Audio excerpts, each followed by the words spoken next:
Осы 4 программаның көмегімен Банбанёркидің электронный вариантын с нуля жасаймыз. Осы видеоның соңына дейін көріп, каналға тіркеліп, шаблонды тегін көшіріп алыңыз. Бірінші Pinterest'ке кіріп, кукла Олдың фотосын көшіріп аламыз, өзімізге ұнағанын таңдаймыз. Кукла Олды таңдап, жоғар жағында 3 нүктені басып, скачать изображение деген батырманы басамыз. Екінші, өзімізге ұнаған фонды көшіріп алуымыз керек. Ол үшін поискқа фон для девочек деп жазып, өзімізге ұнаған фонды тоже көшіріп аламыз. Өзіңізге ұнайтын примерно фонды үстінен бассаңыз, төменгі жақта сол фонға ұқсайтын көптеген фонның түрлері шығады. Мен осы фонды көшіріп алдым. Үшінші, текст жазуға арналған рамканы тоже Pinterest'тен көшіріп аламыз. Рамка для надписи десеңіз, сізге көптеген рамкалардың түрлері шығарып береді. Енді біз бағана көшіріп алған кукла Олдың фотосын және текст жазуға арналған рамкамызды PNG форматқа айналдырамыз, яғни артқы керек емес фонын удалить етуіміз керек. Ол үшін Remove BG программасына кіріп, кукла Олдың фотосын таңдаймыз. Сол кезде бізге артқы фонын удалить етіп, только кукла Олдың өзін сақтап береді. Рамканы да тура солай осы программаға салып сақтап аламыз. Төртінші, енді біз өзімізге қажетті Банбанёркидің шаблонын, пустой шаблонын қайтарам Pinterest программасына кіріп, көшіріп аламыз.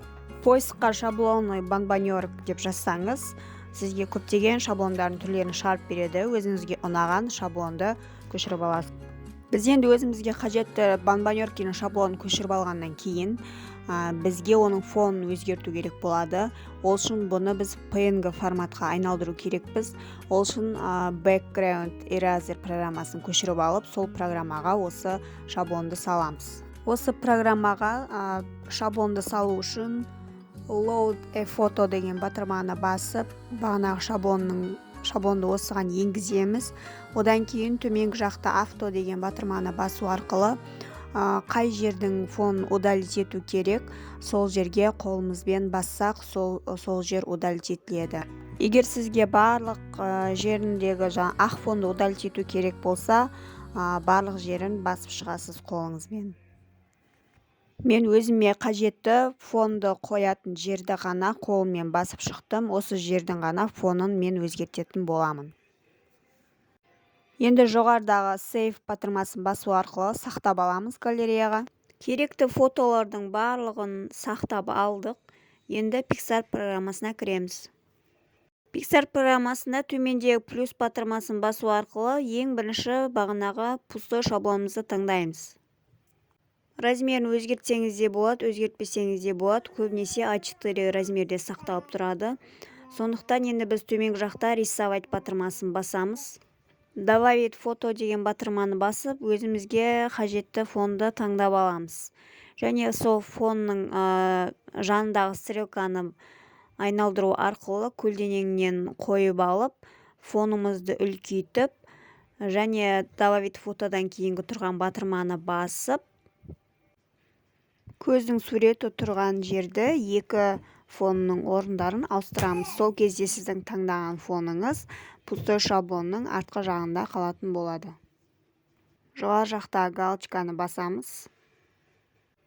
Енді текст жазуға арналған рамкамызды добавить фото батырмасын басу арқылы осында орналастырамыз. Банбанёркидің қай жеріне қойғыңыз келеді текст жазатын рамканы сол керекті орынға қойып аламыз. Егер сізге 2-3 жерге қою қажет болса, сол рамканың үстін бассаңыз, жоғары жақта копия деген батырма шығады. Соны басу арқылы копиясын жасап аламыз. Енді осы рамкаларға текст жазатын боламыз. Кез келген текстті жазуға болады. Мен Тамирис 1 жас деп жазатын боламын. Төмендегі текст батырмасын басып, өзімізге қажетті текстті жазамыз. Және оның копиясын жасау үшін жоғары жақтағы копия батырмасын басамыз. Pixartқа қазақша шрифттерді көшіруге болады негізі, бірақ оны алдыңғы уақытта сабақта айтатын боламын. Жазған текстімізді үлкейтіп кішірейтуге болады. Жанындағы стрелка арқылы керекті орынға қоямыз. Енді тексті жазып болғаннан кейін бағана көшіріп алған куклалудың фотосын мен жеке бос орынға қоятын боламын. Себебі мен бұл жасап жатқан банбанерким 3D банбанерки болғандықтан мен ол куклалудың фотосын жеке бөлек кесіп алып банбанеркидің жоғарғы жағына жабыстыратын боламын. Ал сіздер өздеріңізге қажетті орынға қойсаңыздар болады.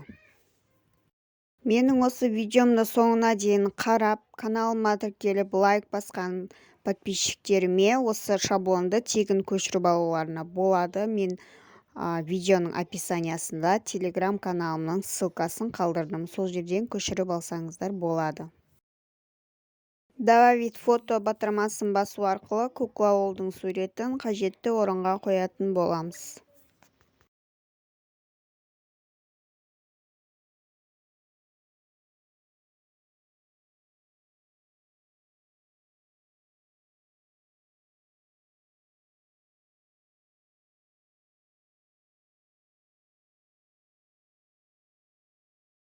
Достар, осы мен пирамидка банбанеркидің электронный варианттағы шаблоны дайын болды.